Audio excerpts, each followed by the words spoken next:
परमात्मने नमः।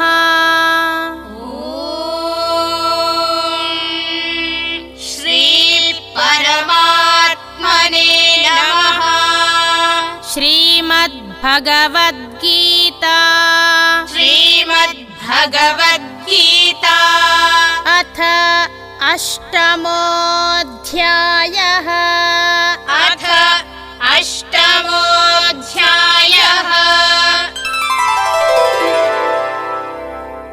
श्रीभगवानुवाच श्रीभगवानुवाच सहस्रयुगपर्यन्तम्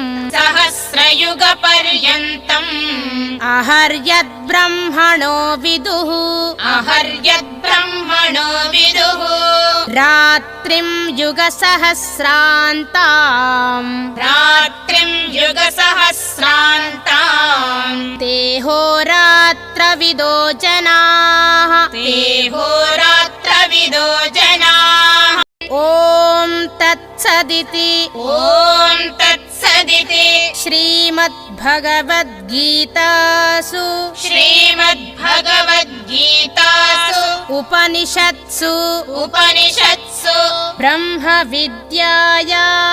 ब्रह्मविद्यायां योगशास्त्रे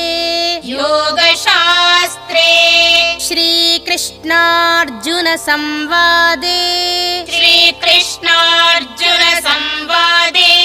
अक्षरब्रह्मयोगो नाम अष्टमोऽध्यायः।